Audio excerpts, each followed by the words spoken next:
Lyonar versus We have a match here Vanar. versus Lyonar. This is actually a pretty even matchup.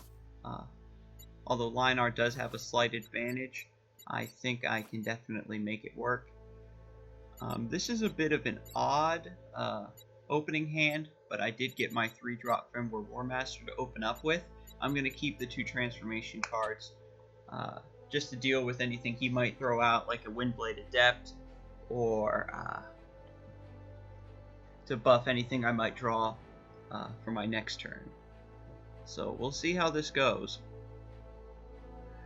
Anything problematic he does throw out, I can actually morph with the aspect of the Fox, making it into a 3/3, so that the Fimber Warmaster can trade with it. So we'll see how this goes.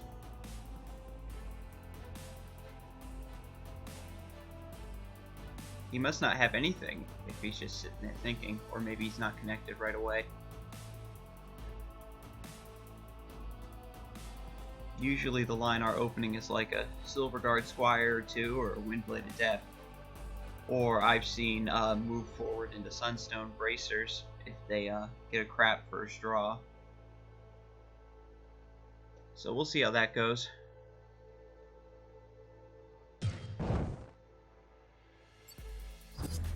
Oh man. Into nothing. Well, I just get to move forward and place that down then. This would be a really great time to draw a Crystal Cloaker.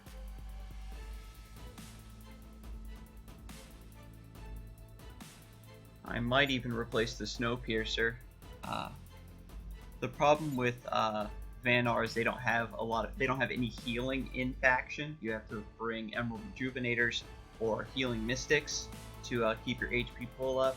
And the Snowpiercer is actually a really decent artifact, but it kind of baits you into going too aggro. At least that's what's happened to me before.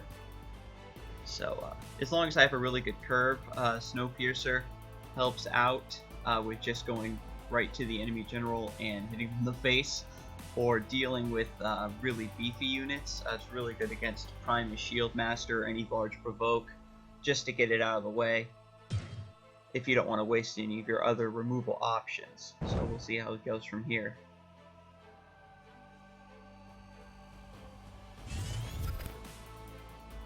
Crimson Oculus is good, but it's just really slow. Like, there's really no reason for me even to let it get any buffs. So, again, just gonna go straight for the aggressive play.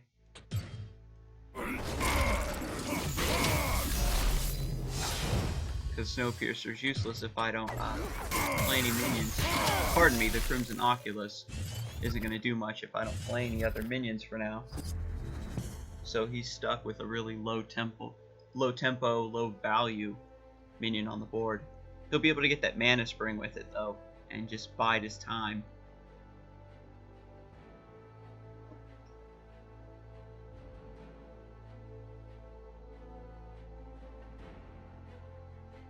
He's got a full hand, access to 5 crystals, so hopefully he'll be able to drop something, maybe a Windblade Adept, or something.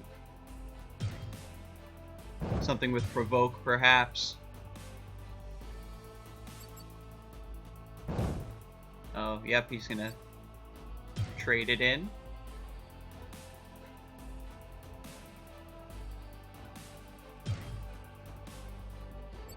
No, he's gonna use it to take a charge off my artifact. Eh. I think that would be the correct play.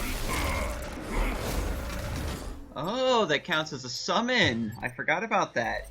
Very well played.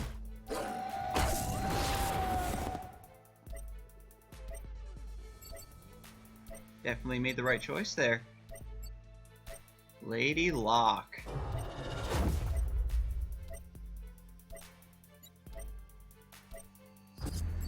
Okay, so what I'm going to do while I have the edge here is turn that into a Fox to get rid of the provoke. And I'm going to hit this guy again. Since I have board advantage, well, not anymore, but I just want to press my health advantage before he starts healing. So hopefully this will work out for me and won't come back to haunt me. Another thing I want to do with my 4 cost here is summon the... that's a good question. No, I'll summon the Veil Hunter because it has lower stats. I'm going to buff it with Mark of Solitude to make it a 5/5. It'll be able to tank a couple hits. Mark of Solitude makes a creature into a 5/5 creature. It's not a buff, it counts as a transformation, so it can't be dispelled. It gains an ability from that transformation that it can't directly attack generals. I can still counterattack, so if he decides for some reason to hit the Veil Hunter, he'll take 5 damage. But you can actually dispel the cannot attack general ability, and then use the 5/5 to hit the general.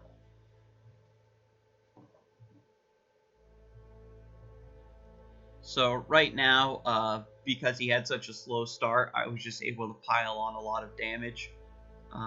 He doesn't seem to be drawing any good units. Lady Locke was pretty interesting, but she doesn't really come in handy early mid, unfortunately. You have to be able to play at least 1 or 2 other minions to get extra value out of her. I actually do run Lady Locke in this deck with Blazing Spines, so I can buff the walls that I summon along with her, and they get provoked as well. And there's the provoke. Is he going to attack with these 2 minions, though, is the thing. Perfect. Takes out my last charge. Does some damage of his own.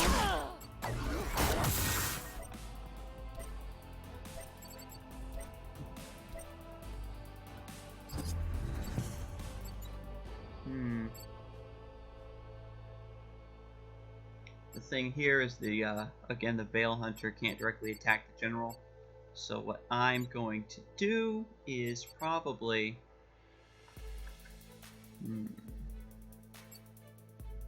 Because I can always just send the Stormblade back to his hand.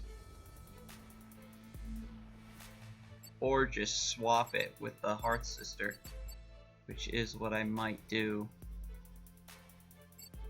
That way I can just hit it with the Veil Hunter, because I don't want to take that 7 damage. Yeah, so we'll do that.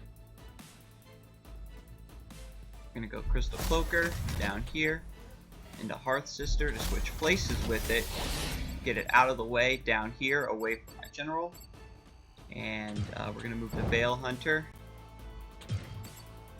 to deal that 5 damage, and we're gonna box him in.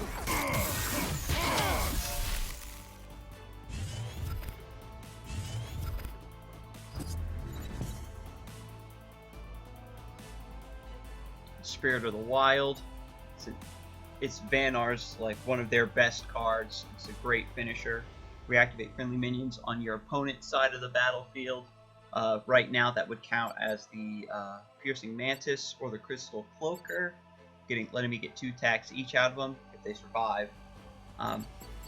The way Infiltrate works is the ability activates when you're on your opponent's starting side of the field. For this particular game, because I'm player 2, that would be the left side of the board here. This middle column right here where the Lyonar General and the Hearth Sister are standing do not count for either side of the field. I think it would count as my starting side, but Infiltrate doesn't activate on this middle ground, nor does Avalanche. Ooh, very nice play. Circle of Life lets him kill this and gain its health. So he's hanging in there by a thread. Alex Stormblade does allow him and his other minions to move 3 spaces. So he'll have to trade that for something, or else I'm just going to kill it.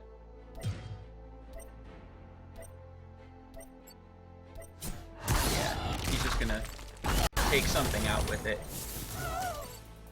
But, Looks like this is my game. I got another Snowpiercer in my hand. Yeah, that's enough.